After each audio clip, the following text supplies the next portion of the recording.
2020년도 새해가 밝았습니다. 올해 하나님은 우리에게 새로운 표어를 주셨는데요. 우리가 이미 여러 차례 발표했지만 이 시간 다시 한번 힘차게 한번 외쳐보겠습니다. 제가 선창을 하면 여러분들은 후창을 해주시면 됩니다. 우리 세 번 힘차게 외쳐보겠습니다. 성령이여, 성령이여, 성령이여 하나 되게 하소서. 아멘. 우리 이렇게 이루어 주신 하나님께 감사의 박수 한번 드리겠습니다. 네. 이렇게 해주실 줄 믿습니다. 오늘 우리가 읽은 이 요한복음 17장은 예수님의 마지막 기도의 장입니다. 소위 중보기도, 대제사장 기도라고 알려진 말씀이죠. 예수님이 공생의 사역을 다 마치시고 그 남겨진 제자들을 향해 또 앞으로 당신의 제자가 될 그 미래의 백성들을 향해서 하나님께 드린 중보의 기도가 바로 이 요한복음 17장입니다. 자, 예수님이 떠나시면서 마지막으로 간절하게 하나님께 드린 그 기도의 제목, 핵심적인 기도의 내용은 무엇일까요? 우리 21절 말씀을 다시 보시면 이렇게 되어 있습니다. 그들도 다 하나가 되어. 여기서 그들이란 제자를 말하는 것이죠. 또 22절입니다. 우리가 하나가 된 것 같이 그들도 하나가 되게 하려 함이니이다. 예수님, 하나님, 성령님, 삼위 하나님이 하나인 것처럼 그들도 하나가 되게 하옵소서 기도하시고 있는 것이죠. 23절 말씀을 또 보시면 그들로 온전함을 이루어 하나가 되게 하려 함은. 여러분, 이 짧은 세 절 속에서 무려 4번이나 하나를 강조하시고 있습니다. 제자들을 위해서, 다시 못 볼 그 제자들을 위해서 많은 다양한 기도를 얼마든지 하실 수 있지만 예수님이 하신 유일한 기도는 딱 하나입니다. 하나 되게 해달라고 기도하고 있는 것입니다. 왜 이렇게 하나를 강조할까요? 왜 이렇게 하나를 주님은 말씀하시고 기도하십니까? 우리가 하나 돼야 비로소 우리가 온전해질 수 있고 하나님 안에 거할 수 있다는 것을 보여주고 있는 것이죠. 우리가 하나가 될 때 세상이 우리를 통해서 하나님을 볼 수 있다는 것을 아셨기 때문에 말씀하시는 것입니다. 우리가 하나가 되어야 그 어떤 사단 마귀도 틈타지 못한다는 것을 가르치시고 있습니다. 그래서 하나가 되라고 힘주어 당부하는 것이죠. 여러분, 이 세상은 사단과의 영적인 전투장이라고 할 수 있습니다. 성경은 이 사단의 존재를 끊임없이 증거하고 또 경고를 하고 있죠. 대표적인 말씀이 에베소서 6장 11절 12절 말씀입니다. 이렇게 나와 있습니다. 마귀의 관계를 능히 대적하기 위하여 하나님의 전신갑주를 입으라. 우리의 씨름은 혈과 육을 상대하는 것이 아니요. 자, 성경은 우리가 싸워야 될 최종적인 적수, 우리가 정말 싸우고 우리와 붙어서 우리가 이겨야 될 그 대적자는 바로 사단, 마귀라고 말씀을 하고 있습니다. 그리고 이들은 관계를 부리기 때문에 전신갑주를 취해서 대응해야 된다고 말씀하고 있죠. 자, 그러면 이 사단, 마귀가 부리는 관계라는 것은 무엇입니까? 사단이 주로 하는 일은 무엇일까요? 여러분, 사단의 헬라어가 디아블로입니다. 디아블로.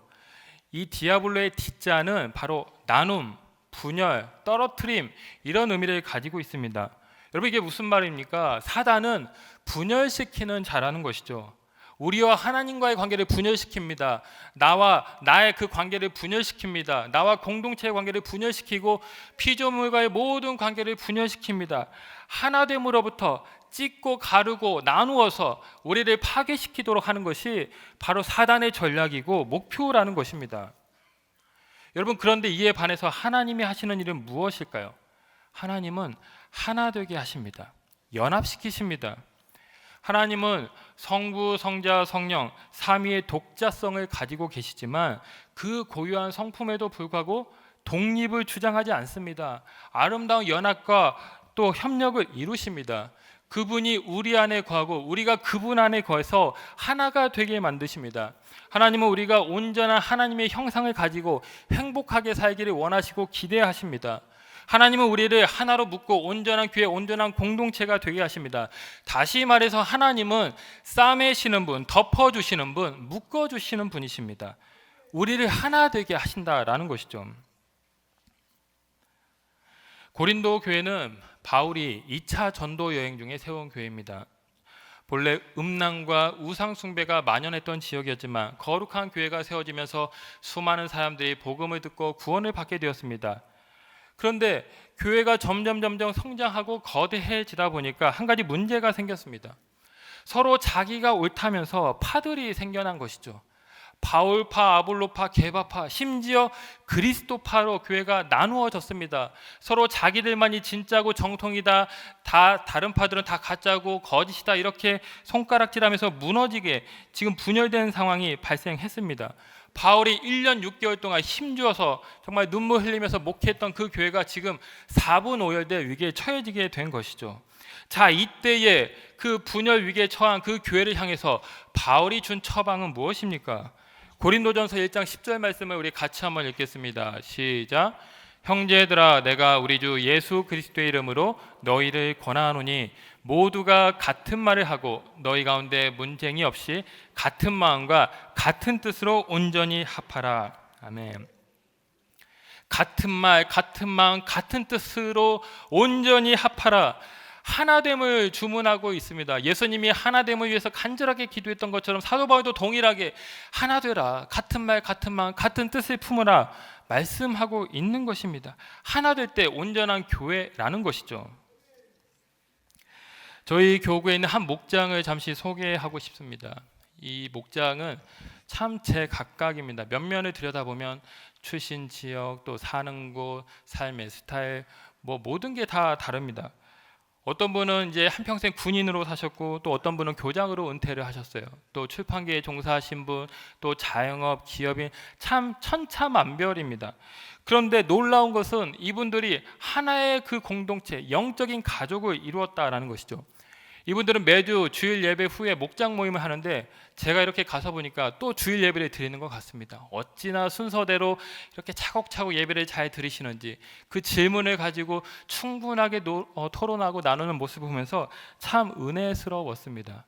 이분들은 철마다 또 소풍을 가는데 그냥 가지 않습니다. 꼭 현수막을 만들어서 가요. 우리 소풍 가요, 이렇게 자랑하면서 그런 것을 이렇게 들고서 사진 찍는 모습을 봅니다. 이분들이 참 많이 성장해가지고 또 이번에 새롭게 하나의 목장을 배가시켰습니다. 여러분, 이게 어떻게 가능한 일입니까? 이렇게 다르고 다른 삶을 살고 너무나도 참 공통점이 별로 없어 보이는데 어떻게 한 목장을 이룰 수 있습니까? 하나님 안에서 하나 된 것이죠.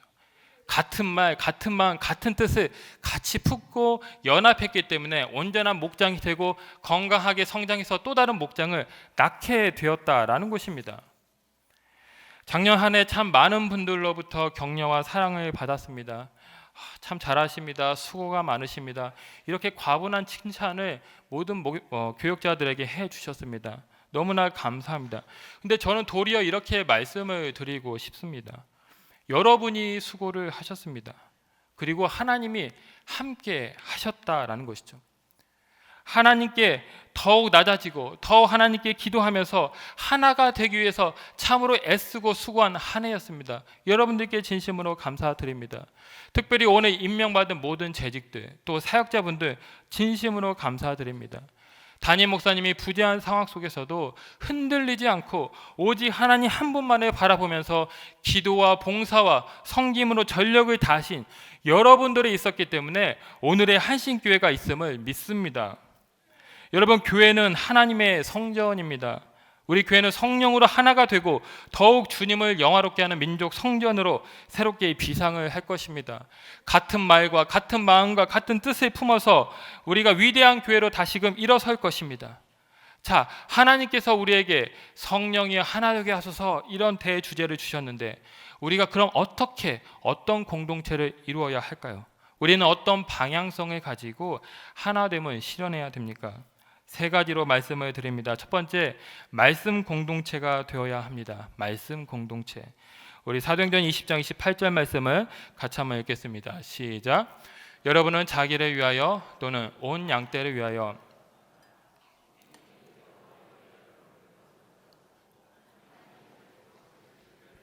보살피게 하셨느니라. 아멘.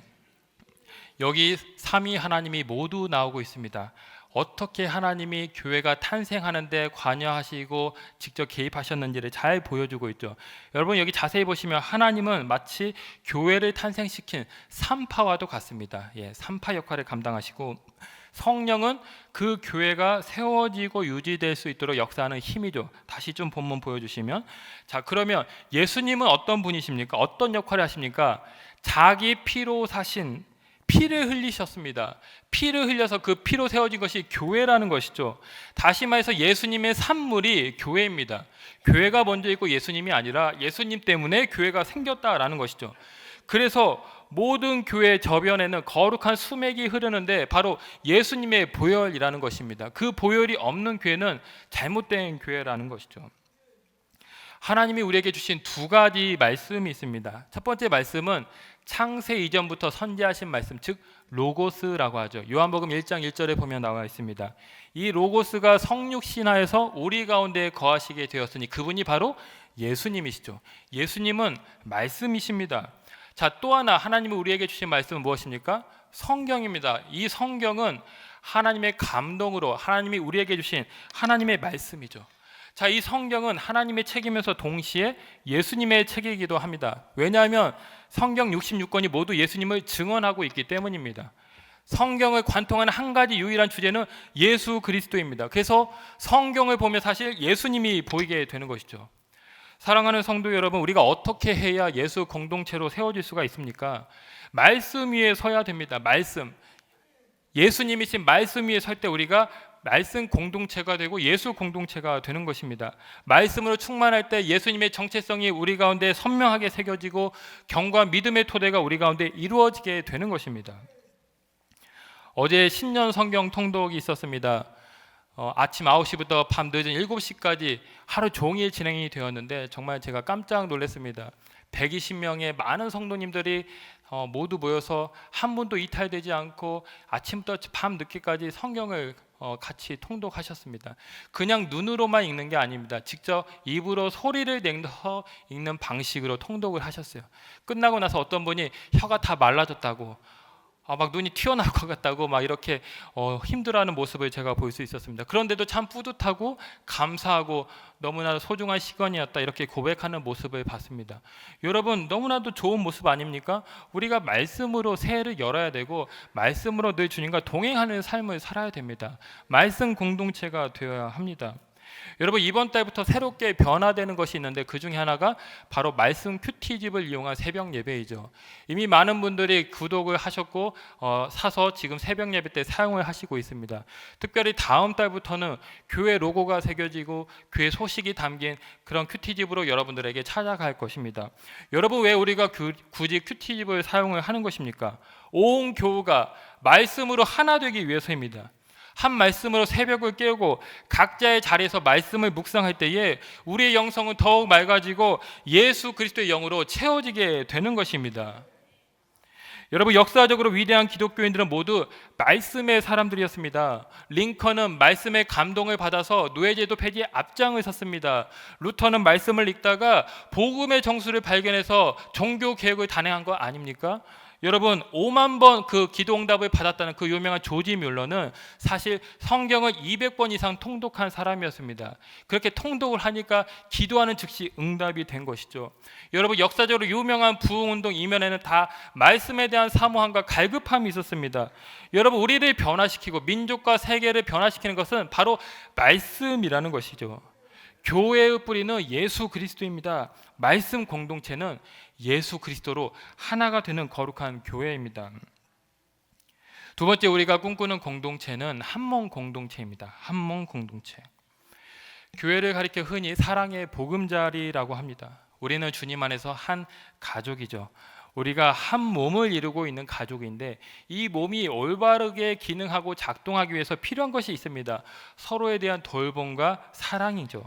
너와 나의 분리가 아니라 우리라는 이 공동체성 아래서 우리가 서로 격려하고 보듬고 다듬고 이렇게 하나가 될 때 비로소 온전한 온몸이 된다라는 것입니다. 우리 교회는 그동안 사랑이 좀 적고 냉랭하다는 그런 평들이 있어 왔습니다.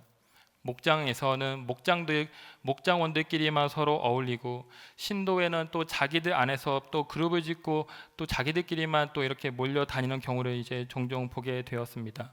초대형 어떤 메가 처치가 아님에도 따뜻한 인사와 환대, 포용이 좀 부족한 모습이 솔직하게 있었습니다.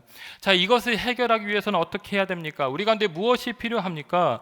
예수님의 사랑이라는 것이죠. 내 이웃을 내 몸과 같이 사랑하라. 지체를 내 몸처럼, 내 정말 수족처럼, 내 가족처럼, 내 일부처럼 여기면서 사랑하는 정신이 필요하다라는 것입니다. 지난 연말에 참 많은 장례가 발생했습니다. 많은 분들이 사랑하는 가족을 떠나보내면서 슬퍼했고, 또 많은 분들이 찾아가서 따뜻한 위로와 격려를 보내주셨죠. 그중 기억나는 성도님 두 분이 있습니다. 이 두 분들은 공교롭게도 남편분들이 모두 일찍 갑작스럽게 세상을 떠나셨습니다. 하루아침에 남편을 더 이상 보지 못하고 혼자가 되었으니 그 마음이 얼마나 비통하고 괴롭고 참 황망하겠습니까? 그런데 제가 이분들의 간증을 들을 때 참 은혜가 되었습니다. 한 분은 자신이 버틸 수 있었던 것은 다 교회 덕분이라고, 교회가 자신을 마치 감싸주고 둘러싸고 있어서 자기가 평안함을 느끼고 힘을 얻을 수 있었다, 그렇게 고백하는 것을 들었습니다. 또 한 분은 한신교회가 아니었으면 정말 자기는 어쩔 수 없었을 것이다, 정말 버틸 수 없었을 것이다, 정말로 감사합니다, 이렇게 와주시고 힘을 주셔서 너무나 고맙습니다, 이런 제가 고백을 들었습니다. 여러분, 이게 다 무엇입니까? 우리가 주님 안에서 한 몸이라는 것이죠. 성도가 아파할 때 함께 아파하고, 성도가 눈물 흘릴 때 함께 눈물 흘리는 것입니다. 지난번 목회자 수양회 때 저희가 크게 공감한 부분이 있었습니다. 교회는 건물도 제도도 아니고 사람이구나. 교회는 거룩한 하나님을 예배하는 자들의 모임이 바로 교회구나. 여러분, 교회는 바로 함께 웃고 함께 우는 그런 공동체입니다. 아무리 교회가 크고 아무리 최고의 시설과 설비를 갖췄다 할지라도 그 안에 사랑이 없으면 아무 소용이 없습니다. 여러분, 고린도 교회는 예수 그리스도를 믿는 믿음이 있었습니다. 많은 신자들이 있었어요. 또 그 교회는 하나님을 향한 소망이 있었습니다. 하지만 그 교회는 사랑은 없었습니다. 서로에 대한 따뜻한 환대와 포용, 인정이 없었습니다. 그래서 바울이 어떻게 진단합니까? 믿음, 소망, 사랑, 이 세 가지는 항상 있지만 그 중에 제일은 사랑이다. 사랑할 것을, 사랑으로 연합하고 하나 될 것을 당부한 것입니다. 여러분, 말씀에 우리가 뿌리를 내렸다면 그 말씀으로부터 올라오는 사랑의 진액을 공급받아서 이것을 흘려보내야 됩니다. 나만 가지고 있을 것이 아니라 내 옆에 있는 이웃, 지체, 목장 식구들, 가족들, 그들에게 흘려보낼 때 우리가 아름다운 한 몸이 이루어지는 것입니다. 진정한 교회는 사랑으로 연결된 한 몸 공동체입니다. 마지막으로 우리가 꿈꾸는 공동체는 성령 공동체입니다. 성령으로 하나가 되어야 합니다. 성령은 흔히 두나미스, 즉 능력, 또 권능이라고 합니다. 사람을 변화시키고 교회를 살아 움직이게 하는 힘이 바로 성령이죠. 역동적인 교회는 특징이 있는데 성령으로 충만한 교회입니다. 여러분, 우리 한신교회는 성령님의 은혜로 입당 이후 줄고 성장했고 여기까지 왔습니다. 우리가 잘 아는 대로 허허벌판 그 광야 시대가 있었지만 하나님이 지켜주셨죠. 또 수많은 고난과 여러 가지 시련이 있었지만 하나님이 다 우리를 지키시고 성장시키시고 여기까지 인도하셨습니다. 모두 성령님의 은혜인 것이죠. 자, 이제 우리는 지나온 세월에 안주하는 것이 아니라 더 나은 미래와 부흥을 소망하면서 일어서야 합니다. 성령의 능력을 받아서 이 한국 민족만이 아니라 세계 열방을 위해서 전진하고 기도하는, 선교하는 성령 공동체가 되어야 한다라는 것이죠. 그러기 위해서 필요한 것이 무엇입니까? 무엇일까요? 우리 누가복음 11장 13절 말씀을 같이 한번 읽겠습니다. 시작. 너희가 악할지라도 좋은 것을 자식에게 줄 알거든 하물며 너희 하늘 아버지께서 구하는 자에게 성령을 주시지 않겠느냐. 구하는 자에게 성령을, 여러분, 기도해야 됩니다. 하나님이 우리에게 주시는 마지막 과제는 기도입니다. 기도는 성령의 역사를 초청하는 믿음의 고백입니다. 하나님의 역사를 목도하게 하는 믿음의 노래입니다. 우리 한신교회 안에 다양한 기도 모임이 있지 않습니까? 경건한 새벽 예배, 또 말씀과 찬양 있는 수요 기도회, 수요 오전 예배, 뜨거운 치유와 회복에 있는 금요 성령 기도회, 또 열풍기, 또 조창 기도회, 각종 기도회가 있습니다. 특별히 내일부터는 신년 특별 서익 기도회가 열립니다. 열립니다. 어떻게 하면 우리가 더 하나 될 수 있을 것인가? 하나 될 때 우리 가운데 어떤 열매가 나타날 것인가? 하나됨을 가지고 우리가 예배소서 말씀을 통해서 함께 은혜를 나누고자 합니다. 여러분 참여하시기 바랍니다. 기도하시기 바랍니다. 성령님은 기도하는 자에게 역사를 하십니다. 중국 내지 선교회를 창립한 허드슨 테일러 선교사님이 이렇게 유명한 말을 했습니다. When you work, we work. When you pray, God work. 우리가 일하면 우리가 그저 일할 뿐이지만 우리가 기도하면 하나님이 일하신다는 것이죠. 하나님이 일하십니다. 우리가 일하는 게 좋겠습니까? 하나님이 일하시는 게 좋겠습니까?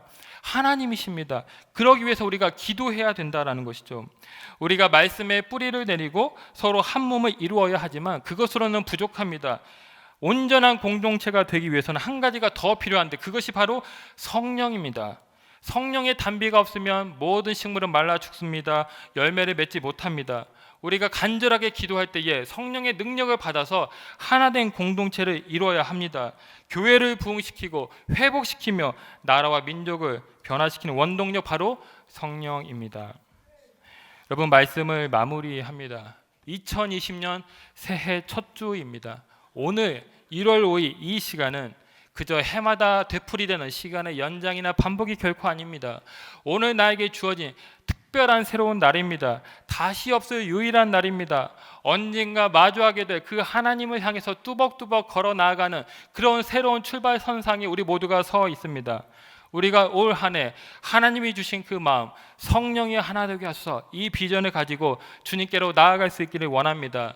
말씀 공동체가 되고 한몸 공동체가 되고 성령 공동체를 이루어서 오직 하나님이 영광 받으시고 하나님의 축복을 온 세계 열방 가운데 흘려보내는 저와 여러분들 다 되시기를 주님의 이름으로 축원합니다. 하나님 아버지 감사합니다. 2020년 새로운 한 해를 허락해 주시고 하나님의 자녀로 다시 한번 주여 살게 하신 것 감사합니다. 하나님 아버지 특별히 우리 교회에게 주신 그 귀한 표어와 비전의 말씀을 우리 마음에 새기며 아버지 우리가 그것을 향해 나아가게 소원합니다. 주님이 하나 되셨던 것처럼 우리도 서로 하나가 되어서 한 마음 같은 뜻 같은 생각으로 한 마음 하나가 되사 오직 하나님이 기뻐하시는 거룩한 말씀 공동체 온몸 공동체 성령 공동체가 되게 하여 주시옵소서. 감사드리며 예수님의 이름으로 기도하옵나이다. 아멘.